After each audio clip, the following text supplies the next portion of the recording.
Bismillahirrahmanirrahim. Assalamualaikum warahmatullahi wabarakatuh. Kami dari kelompok 2 yang beranggotakan Sasmita, Sawah Putri Relatif, dan saya sendiri Rizka Mutahara akan membahas tentang pentingnya lokasi yang strategis. Nah, pemateri pertama yaitu Saudari Sasmita, yang kedua Sawah Putri Relatif, dan yang ketiga saya sendiri.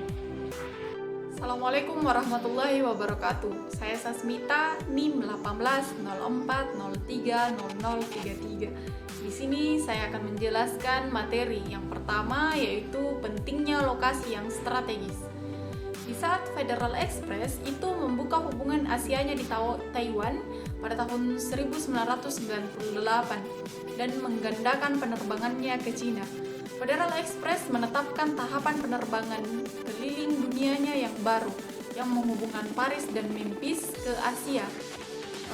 Dalam proses pemilihan antara 170 lokasi di 30 negara bagian dan 2 negara, sejumlah perusahaan di dunia menggunakan konsep dan teknik mengingat lokasi sangat mempengaruhi biaya, baik itu biaya tetap maupun biaya variabel. Keputusan lokasi sering bergantung kepada tipe bisnis. Untuk keputusan lokasi industri ini, strategi yang digunakan itu biasanya strategi untuk meminimalkan biaya. Sedangkan untuk bisnis eceran dan jasa profesional itu, strategi yang digunakan terfokus pada memaksimalkan pendapatan. Nah, materi kedua yaitu faktor-faktor yang menentukan pemilihan lokasi. Memiliki lokasi fasilitas menjadi semakin rumit dengan adanya globalisasi tempat kerja.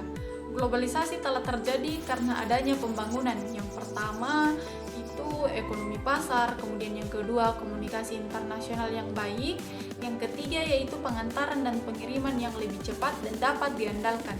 Yang keempat adalah kemudahan perpindahan arus modal antara negara. Yang kelima atau yang terakhir yaitu diferensi biaya tenaga kerja yang tinggi. Nah, faktor-faktor pemerataan lokasi. Yang pertama itu produktivitas tenaga kerja saat memutuskan sebuah lokasi. Manajemen mungkin tergiur dengan tingkat upah yang rendah pada suatu daerah. Dengan tingkat pendidikan yang rendah atau kebiasaan kerja yang buruk ini, pekerja tidak terlatih mungkin bukan merupakan hal yang baik bagi perusahaan walaupun upahnya bisa dibilang rendah. Kemudian yang kedua adalah resiko nilai tukar dan mata uang. Walaupun tingkat upah buruh dan produktivitas dapat membuat sebuah negara itu terlihat ekonomis, tingkat nilai tukar yang dapat menguntungkan dapat menghilangkan penghematan yang telah dilakukan. Yang ketiga adalah biaya-biaya. Biaya lokasi dapat dibagi menjadi 2 kategori, yaitu biaya nyata dan biaya tidak nyata. Biaya nyata itu dapat diidentifikasi langsung dan dapat dihitung cepat. Contohnya yaitu layanan umum, tenaga kerja, bahan baku, pajak, penyusutan, serta biaya lain yang dapat diidentifikasi oleh Departemen Akuntansi dan pihak manajemen. Sedangkan biaya tidak nyata itu biaya yang meliputi pendidikan, fasilitas transportasi umum, serta sikap masyarakat terhadap industri dan perusahaan, serta kualitas dan sikap calon pekerja.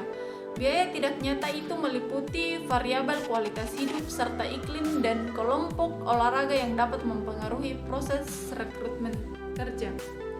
Yang keempat adalah resiko politik, nilai, dan budaya.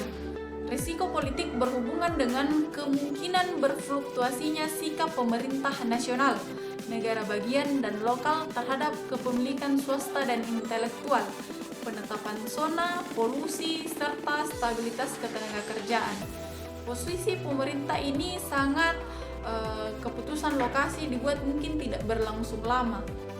Itulah materi yang dapat saya jelaskan. Terima kasih, saya kembalikan. Baiklah, saya Sawah Putri Relatif yang akan melanjutkan materi selanjutnya, yaitu nomor 5, kedekatan pada pasar. Bagi sejumlah perusahaan yang berada pada lokasi dekat dengan pelanggan adalah hal yang sangat penting. Organisasi jasa seperti obat, restoran, kantor pos, bahwa kedekatan pada pasar merupakan aktor lokasi utama. Yang keenam, pendekatan pada pemasok. Perusahaan yang tergantung pada input yang berupa bahan mentah yang berjumlah sama seperti produk baja yang menggunakan batu, bara, dan besi harus membayar biaya transportasi yang sangat mahal sehingga transportasi menjadi faktor utama. Yang ketujuh, kedekatan pada pesaing. Mungkin terasa jika perusahaan-perusahaan senang berdekatan dengan para pesaing. Kecenderungan yang tersebut mengelompokkan yang sering terjadi apabila daya utama ditemukan di wilayah tersebut. Materi selanjutnya yaitu metode evaluasi alternatif lokasi. Metode evaluasi alternatif tersebut terbagi lagi menjadi 4 bagian. Nah, di sini saya akan menjelaskan 2 bagian saja, yaitu pertama metode peringatan faktor. Metode peringatan faktor adalah adanya objektif dalam proses mengenali biaya-biaya yang sulit untuk dievaluasi. Yang kedua itu analisis titik imbas. Adalah sebuah analisis biaya-biaya evaluasi untuk membuat perbandingan ekonomi alternatif lokasi. Baiklah, saya akan melanjutkan materi yang sebelumnya tadi dibawakan oleh Sahabat Saputri Latif mengenai metode alternatif pemilihan lokasi.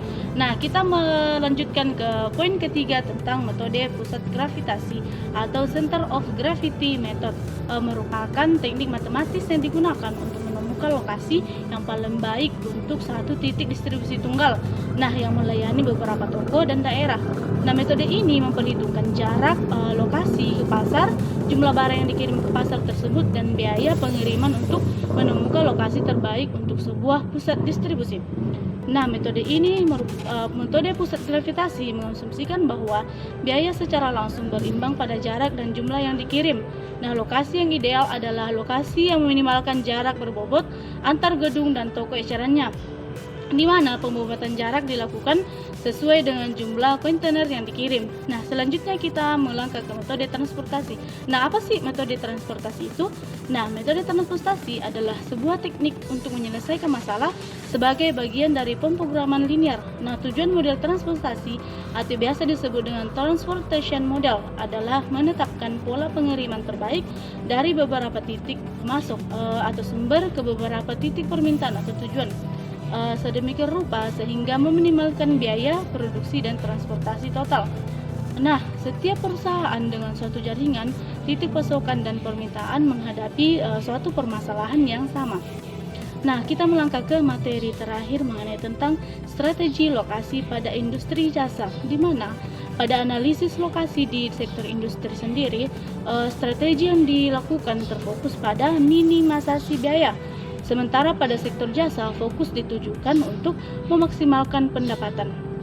Nah, hal ini disebutkan karena perusahaan manufaktur mendapatkan bahwa biaya cenderung sangat berbeda di antara lokasi yang berbeda.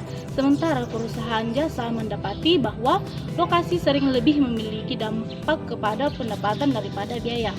Nah, oleh karena itu, bagi perusahaan jasa, lokasi yang spesifik seringkali lebih mempengaruhi pendapatan daripada mempengaruhi biaya.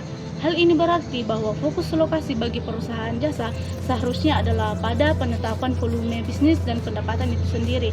Nah, sekian pemaparan materi dari saya sekaligus materi terakhir dari kelompok 2. Kurang lebihnya mohon dimaafkan. Wassalamualaikum warahmatullahi wabarakatuh.